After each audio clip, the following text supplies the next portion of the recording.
आज हम बात करने वाले हैं एक मैजिकल ट्रेडिंग व्यू इंडिकेटर के बारे में। तो ये निफ्टी ऑटो का चार्ट है। आप देख सकते हैं प्राइस यहाँ से रिवर्स हो रहा है, प्राइस यहाँ से रिवर्स हो रहा है। तो यहाँ पे कोई मैजिक है? मैजिक नहीं है। अगर आप इस इंडिकेटर जो ईयरली पिवट्स है, तो आप देख सकते हैं ये डिप, बाय द डिप हम बोलते हैं। तो ये जो ईयरली पिवट्स है, ये जब भी इन पे डिप्स आती है तो आप देख सकते हैं एक बाई इंटरेस्ट जनरेट हो रहा है। और हम नॉर्मली कहते हैं buy the dips when pivots are ascending. तो ईयरली पिवट्स का मतलब क्या होता है? Yearly data. जैसे ये टोटल एक साल का डेटा है, ये 2023 के पिवट्स है, ये 2022 के पिवट्स हैं।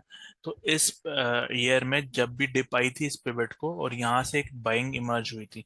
जैसे आप देख सकते हैं ये 2023 में निफ्टी ऑटो की बाइंग, जब इसमें डिप आई थी, ये पहली बार आया था। यहाँ पे आप देख सकते हैं इस साल की पहली वीकली कैंडल ये बार ऊपर है जो टच नहीं कर रही।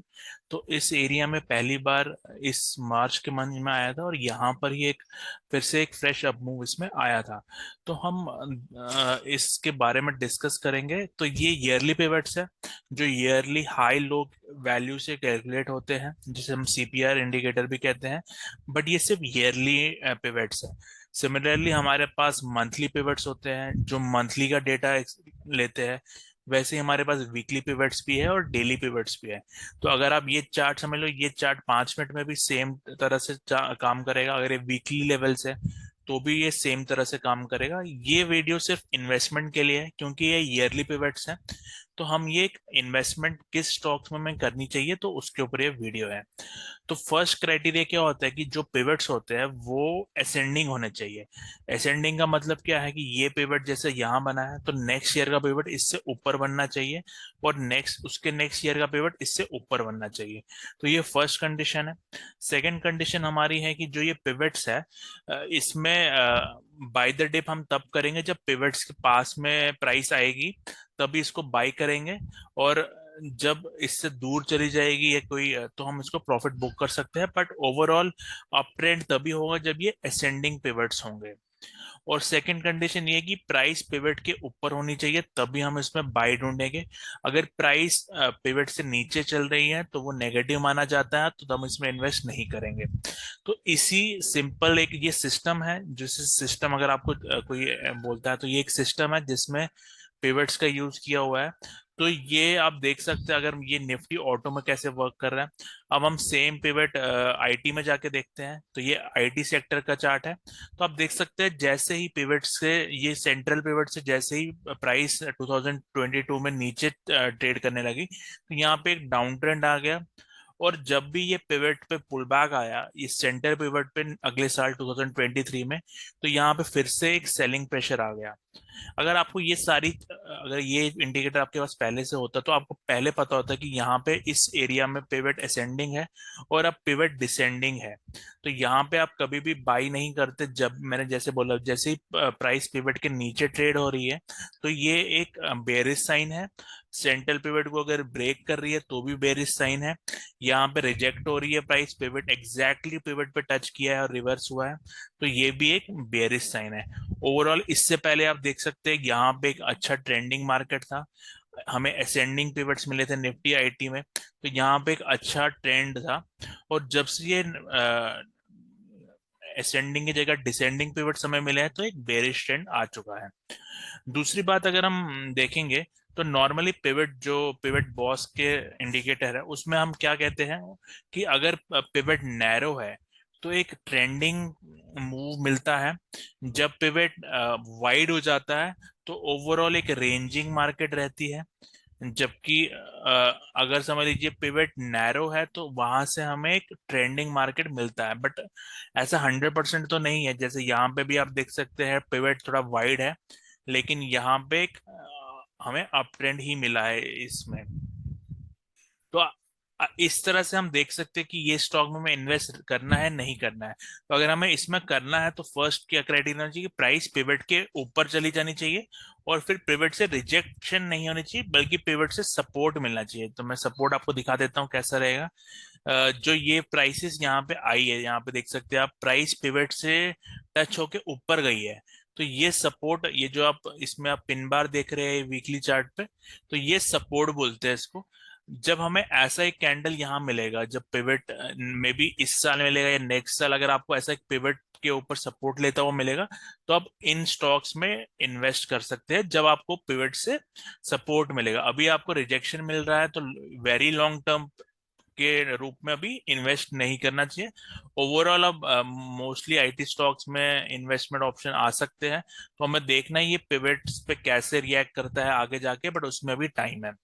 तो दूसरा चार्ट देख लेते हैं जैसे मेटल्स का। तो मेटल्स में भी आप देख सकते हैं यहाँ पे एक अच्छी डिप आई थी और उसके बाद प्राइस ने एक अप ट्रेंड लिया, लेकिन अब प्राइस पिवट के नीचे चल रहा है, तो ये एक बेरिश साइन ही माना जाएगा अनलेस एंड अनटिल ये इस पिवट के ऊपर ट्रेड करने लगे। तो इसमें अगर आप इन्वेस्टेड है तो ये आपको वेट करना है कि इसके ऊपर कैसे आएगा, क्योंकि ओवरऑल अगर आप देख सकते हैं यहाँ पे भी पिवट से रिजेक्शन ले रहा था मेटल सेक्टर, तो एक अच्छा डाउन ट्रेंड इसमें आया था, यहाँ पे फिर से पिवट ब्रेक किया, फिर से एक अच्छा फॉल आया था। और जैसे ही इस साल प्राइस ने पिवट के ऊपर क्लोज किया, तो आप देख सकते हैं मेटल सेक्टर में एक अच्छी रैली आई थी।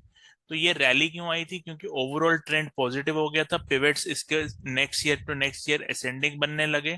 अभी भी इसमें असेंडिंग ही है, तो आपको अगर फिर से ये ऊपर मिलता है तो पॉजिटिव हो जाएगा फिर से। बट अभी हम प्राइस, क्योंकि मैंने दो कंडीशन बताई, एक तो असेंडिंग भी होना चाहिए, प्राइस पिवट के ऊपर भी होना चाहिए, तो वो कंडीशन इसमें फेल होती है, तो हम इसको अभी इसको रिजेक्ट करते हैं। हम इसमें हम कोई एंट्री नहीं लेंगे इस सेक्टर में। एनर्जी सेक्टर की बात करते हैं, तो एनर्जी सेक्टर में भी आप देख सकते हैं पिवट के नीचे ट्रेड कर रहा है। ऑल दो अगर आप जानते हैं एक वर्जिन सीपीआर का कंसेप्ट होता है, तो वर्जिन सीपीआर में क्या होता है, अगर ये पिवट टच नहीं हुआ तो ये अच्छा एक डिमांड होती है। तो उसी डिमांड में ये प्राइस आई है, और यहाँ पे आप देख सकते हैं ये पिवट कभी टच नहीं हुआ। जैसे ये फर्स्ट टाइम टच होता है तो एक पेंडिंग ऑर्डर्स यहाँ पे भी होते हैं, जो पिवट के टर्म्स में आती है, और ये बाइंग इंटेंस उसी का आया है। बट ओवरऑल प्राइस पिवट के नीचे है, तो हम इसको अभी इग्नोर करेंगे। आप देख सकते हैं यहाँ पे भी सेम लॉजिक अप्लाई होता है कि जब पिवट के नीचे प्राइस चलता है तो अच्छा फॉल आता है, और पिवट के जैसी प्राइस ऊपर निकल जाती है तो एक अच्छा ट्रेंड स्टॉक में आ जाता है। ये तो इंडेक्स हम कंसिडर कर रहे हैं, सेम स्टॉक्स में भी आप अप्लाई कर सकते हैं वंस ये कंडीशन होती है वहां पे। तो हम देखते हैं कि दूसरा सेक्टर जैसे हम एफएमसीजी सेक्टर देखते हैं। तो एफएमसीजी सेक्टर एक ऐसा सेक्टर था जिसमें कभी भी पिवट के नीचे ट्रेड नहीं किया है, और किया भी है तो इमीडिएटली वो ऊपर आ गया है। तो सबसे स्ट्रॉन्ग सेक्टर था अभी तक का। आगे देखते हैं कि अगर कोई डिप आती है वो पिवट में, जैसे ये पिवट अभी वर्जिन सीपीआर है, अगर इसमें कभी फ्यूचर में नेक्स्ट ईयर या कभी डिप आती है तो वहां पे भी एक बाइंग इंटरेस्ट आएगा। तो ये एक स्ट्रॉन्ग सेक्टर था। अब है क्योंकि अब प्राइस काफी दूर चल रही है पिवट से, तो अब तो रिकमेंडेशन नहीं है, लेकिन ये ओवरऑल आप देख सकते हैं ये कुछ सालों से काफी स्ट्रॉन्ग सेक्टर रहा है। हम फार्मा की बात करें, तो फार्मा में भी आप देख सकते हैं कैसे पिवट से रिजेक्शन आई थी, तो ये एक स्टॉक डाउन ट्रेंड में था, यहाँ पे फिर से एक ट्राई किया था, फिर से इसने इस पिवट के नीचे किया है। तो जैसे ही यहाँ पे पिवट के ऊपर क्लोजिंग आएगी, तो यहाँ पे आप देख सकते हैं कि अच्छा अप ट्रेंड आ सकता है। ओवरऑल आप अदर चीजें ट्राई कर सकते हैं, जैसे यहाँ पे ट्रेंड लाइन है, उसको ब्रेक करता है, इस पिवट को ब्रेक करता है, तो एक अच्छा ट्रेंड इस स्टॉक में भी इस सेक्टर में आएगा। तो इस सेम सिमिलर सेक्टर टाइप से आपको बाकी स्टॉक्स का भी देखना है। जैसे यहाँ पे पिवट ब्रेकआउट आया था, तो उसके बाद एक अच्छा अप मूव इस सेक्टर में आया था। तो आगे बात करते हैं हम दूसरे सेक्टर्स की। जैसे अगर मैं फाइनेंस में जाऊं, तो आप देख सकते हैं फाइनेंस में भी ये जो रिसेंट डिप आई थी पिवट पे, तो वो उसके बाद एक अप ट्रेंड आया है, तो एग्जैक्टली इसी जोन में आता है प्राइस। यहाँ पे भी देखो आप आई था, यहाँ से अप मूव आया, यहाँ पे आया, यहाँ से अप मूव आया। तो ये कोई मैजिकल लेवल्स नहीं होते, ये पिवट ईयरली हाई लो से ये वैल्यूज कैलकुलेट होती है। तो उसी रूप में ये हमें पता चलता है कि ये हमें इसमें इन्वेस्ट करना चाहिए नहीं करना चाहिए। अ, तो आशा करता हूँ ये वीडियो आपको पसंद आया और आपको कुछ नया सीखने को मिला। तो इस वीडियो को लाइक करिए और शेयर करिए अगर इसमें बेनिफिट हुआ आपको कुछ, और आप इसमें अगर कोई डाउट है तो आप उसे एज अ कमेंट पोस्ट कर सकते हैं। Thank you and have a nice day.